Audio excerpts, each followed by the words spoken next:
Assalamualaikum warahmatullahi wabarakatuh. Selamat pagi, salam sejahtera buat kita semua. Pak Ibu, yang terhormat Bapak Haris Munandar, MPDI, selaku Korwas Wilayah 2 Dinas Pendidikan, sekaligus pemateri kita pada hari ini. Yang saya hormati Bu Ratma, untuk pemateri kita pada hari ini. Yang saya hormati Bu Siti Ismi, pengawas pembina SMK 1 Padang, Bapak Solihun dan Pak Musin, pengawas SMK di Kabupaten Tanggamus yang saya hormati dan banggakan, dan Bapak Ibu Kepala Sekolah yang sempat hadir serta Waka Kurikulum SMK Negeri dan Swasta se-Kabupaten Tanggamus. Pertama-tama marilah kita memanjatkan puji syukur kepada Allah Subhanahu wa Ta'ala, Tuhan Yang Maha Esa, yang mana atas limpahan rahmat serta karunia-Nya kita semua pada pagi hari ini dapat berkumpul di ruangan ini, insya Allah untuk mengikuti pelaksanaan kegiatan pendampingan kelompok dalam penyusunan KOS SMK se-Kabupaten Tanggamus tahun 2024. Kemudian selalu beri salam kita kirimkan kepada junjungan kita Nabi besar Muhammad Sallallahu Alaihi Wasallam. Semoga kita semua mendapatkan syafaatnya di kiamat barzah. Bapak Korwas, Bapak Ibu pengawas pembina SMK Tanggamus yang hormati, Bapak Ibu sekalian, sebagaimana sudah dijadwalkan bahwa pada hari ini kita mau melaksanakan pendampingan kelompok dalam penyusunan KOSP. Jadi sebagaimana biasanya di awal atau di akhir tahun pelajaran menghadapi awal tahun pelajaran baru, kita diwajibkan untuk menyusun KOSP ini. Kalau dulu dokumen pembelajaran, Bapak Ibu. Jadi yang nantinya akan kita pedomani pada saat kita memulai pelaksanaan pembelajaran. Jadi ini bukan berarti kita laksanakan lebih awal, Bapak Ibu. Artinya memang yang pasnya seperti ini, sehingga begitu selesai kita mendapatkan pendampingan ini, kemudian kita langsung menyusun ya KOSP. Kemudian nanti di awal tahun pelajaran, insya Allah kalau nggak salah 15 Juni 2024 itu sudah mulai tahun pelajaran baru. Jadi kita begitu masuk tahun pelajaran nggak sibuk lagi baru nyusun, nggak sibuk lagi kita baru in-house training, workshop. Jadi begitu masuk yang pengenalan lingkungan sekolah aja lah, yang kelas 10, kelas 11 atau yang kelas 11-nya pelaksanaan bersih belajarnya sudah langsung berjalan. Jadi nggak mundur lagi, artinya seperti itu. Jadi sangat pas sekali ini kita laksanakan. Kemudian saya mengucapkan ribuan terima kasih kepada Bapak Ibu Waka Kurikulum, ya. Kemudian didampingi oleh Bapak Kepala Sekolah yang cukup antusias di persiapan pelaksanaan penyusunan KOSP ini. Mudah-mudahan artinya salah satu kegiatan ini yang dapat memacu kita semua, Bapak Ibu dan guru nantinya dalam penyusunan bahan ajar untuk kita pedomani atau kita laksanakan dalam pelaksanaan proses belajar mengajar, agar mendapatkan atau menghasilkan hasil pembelajaran yang berkualitas di sekolah kita, sehingga kita tidak ketinggalan. Syukur kalau mampu bersaing sejajar dengan SMK-SMK yang berada di 15 kabupaten kota di Provinsi Lampung ini. Ya, yang terakhir, ikutilah Bapak Ibu kegiatan ini dengan serius, dengan penuh semangat, supaya mendapatkan atau ada yang kita bawa pulang ke sekolah kita masing-masing, pasti nanti kita akan melaksanakan penyusunan dokumen atau KUSP ini di sekolah kita. Itu saja mungkin yang dapat saya sampaikan pada kesempatan kali ini. Lebih dan kurangnya saya mohon maaf. Saya akhiri, wabillahi taufiq wal hidayah. Wassalamualaikum warahmatullahi wabarakatuh. SMK baik negeri maupun swasta. Di sini ada beberapa dokumen-dokumen yang perlu kita benahi, yang perlu kita susun bersama guna untuk pengimplementasian di sekolah kita masing-masing.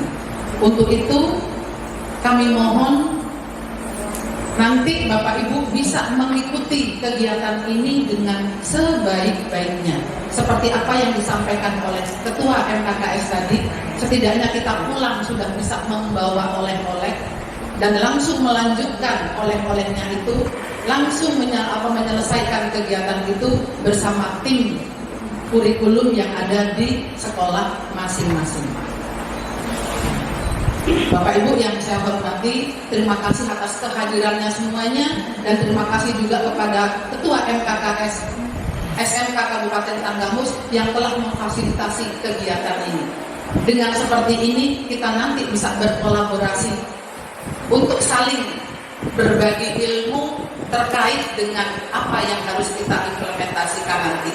Kita susun bersama, tentunya apa yang nanti kita susun, kita sesuaikan dengan sekolah kita masing-masing. Kiranya hanya itu yang dapat saya sampaikan, karena mengingat waktu juga sudah siang, dan nanti kita lebih mantap untuk apa yang harus kita lakukan. Terima kasih kepada Bapak Aris Mundandar dan Ibu Hatma Sutria yang berkenan untuk memberikan materi untuk jelasnya nanti seperti apa yang saya sampaikan tadi. Katanya KUSP, sekarang KSP, ya. Nanti akan dibedah bersama yang akan diberikan oleh beliau berdua. Terima kasih atas segala perhatiannya. Saya ucapkan mohon maaf ketika ada kekurangan dan kesalahan. Saya akhiri. Assalamualaikum warahmatullahi wabarakatuh.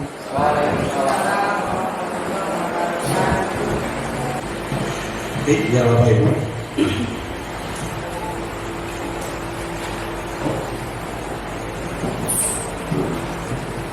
apa manfaat kurikulum satuan pendidikan?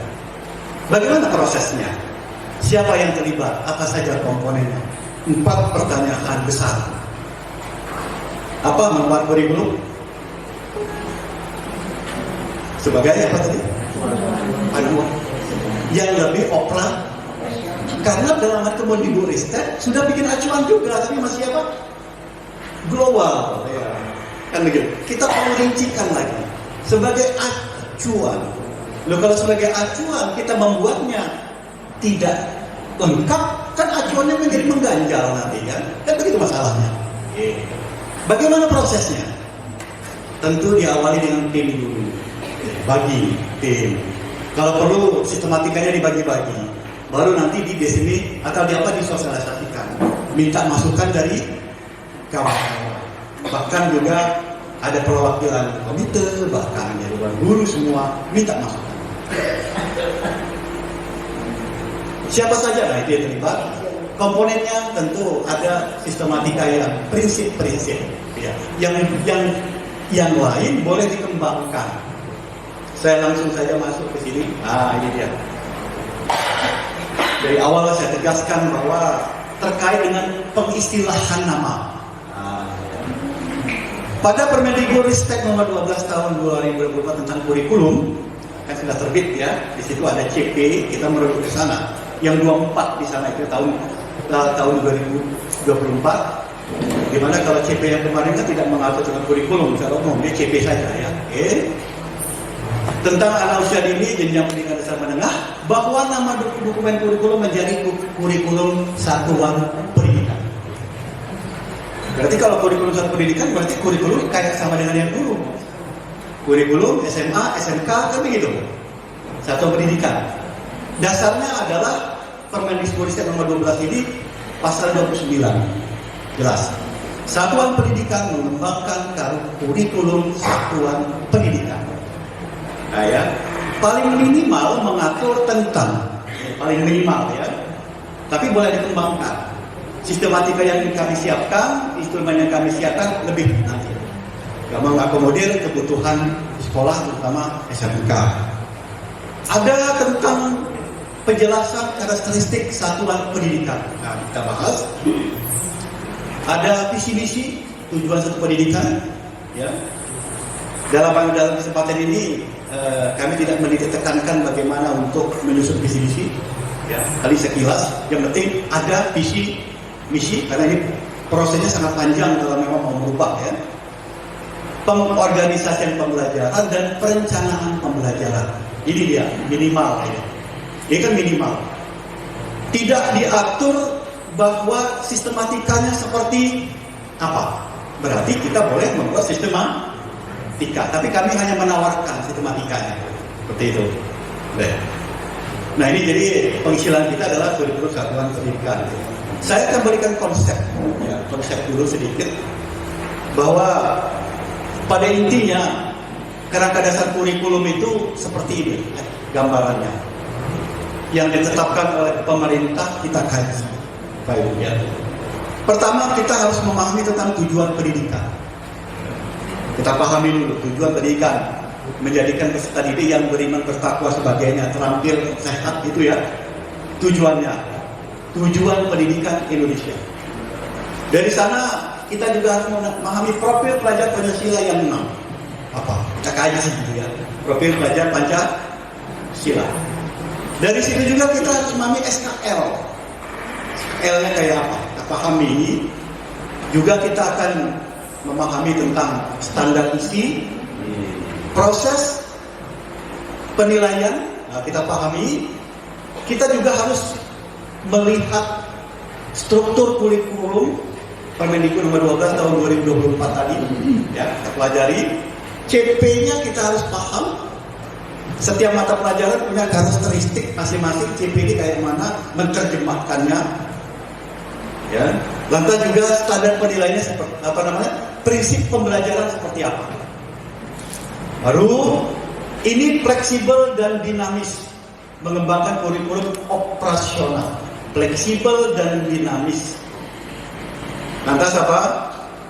Kita juga menyusun visi misi satuan pendidikan dengan melakukan konteks analisis atau analisis SWOT, kebijakan lokal.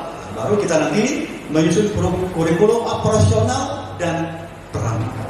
Ini alurnya baik terkait dengan pengembangan kurikulum satuan pendidikan. Sudah tadi, nah, ini prinsipnya bahwa kurikulum itu prinsipnya yang pertama berpusat pada peserta didik terkait dengan pembelajaran. Bagaimana kurikulum ini menjabarkan pembelajarannya itu berpusat kepada peserta didik, tergambar. Sehingga nanti dioperasionalkan, guru harus mengajarkan dengan prinsip berpusat pada peserta didik. Yang kayak mana? Seperti apa berpusat pada peserta didik? Kan itu masalahnya kan? Seperti apa? Tentu pembelajaran yang berorientasi kepada kegiatan siswa yang menemukan. Karena itu jauh lebih baik, jauh lebih mudah diingat, kan begitulah, jauh lebih mudah siswa daripada guru yang datang assalamualaikum, menjelaskan 2 jam, ditutup dengan wassalamualaikum, ada pertanyaan tidak ada selama 3 tahun. Apa yang didapat oleh siswa? Kalau seperti gurunya menjadi pintar, menjadi hafal, tapi menjadi murid yang pasif. Apa ya istilahnya? Ya kita merujuk yang bagus, oke gitu loh. Tapi ya kita juga harus bisa mengenali potensi yang ada di negara kita, yang ada di diri kita sebagai guru. Kemudian apa yang bisa kita kembangkan? Ya kita belajar, berpikir, berkembang berbasis aset. Ya, berbasis aset, jangan berbasis masalah, ya, jangan berbasis masalah, tapi berbasis aset. Kalau berbasis masalah, orang laku sibuk menyelesaikan masalah. Tapi kalau aset, ya sudah kita punyanya apa, itu saja yang kita kelola gimana semaksimal mungkin. Itu sepakat ya? Di sini ada kepala sekolah matur suwun sudah bersedia hadir. Sebetulnya sasaran utama dari kegiatan hari ini memang kepada teman-teman Wakakur sebetulnya. Tapi dengan kita mengapresiasi sekali ya Pak Aris ya, kalau Bapak pimpinannya mau ikut serta di sini. Baik, kemudian proses pembelajaran. Proses pembelajaran adalah hal yang paling utama untuk menjadi perhatian kepala sekolah, pendidik, dan tenaga kependidikan dalam pengelolaan sekolah. Sepakat? Sepakat ya? Oke. Makanya katanya Wakakur itu adalah jantungnya sekolah. Betul? Ya. Semoga itu menyemangati teman-teman. Ya, bukan jadi malah mundur. Saya nggak sanggup menjadi jantungnya Pak Kepala Sekolah. Bukan jantungnya Pak Kepala Sekolah, jantungnya sekolah, jantungnya Pak Kepala Sekolah, sisiannya di rumah, ya. Oke, yang ketiga, kepala sekolah perlu melakukan pengelolaan proses pembelajaran agar dapat berjalan secara maksimal. Betul? Betul. Semoga kepala sekolah yang ada di ruangan ini semuanya memiliki kesadaran penuh di sini bahwa bukan yang penting itu bantuan. Penting juga Bu, nggak ada itu juga nggak bisa. Ya bagus ya, benar bagus. Tapi proses pembelajaran juga tolong jangan diabaikan, ya. Karena disinilah peran kita untuk membentuk tadi murid kita mau dibawa menjadi seperti apa profilnya. Profilnya Bu, kalau SMK yang penting kan terampil, ya betul. Yang penting ahli, yang penting terampil, betul. Hanya itu kan? Bisa hebat. Hah? Bisa hebat. Bisa hebat. Cuma itu aja Pak. Hebatnya apanya aja Pak? Tiga hal. Apa?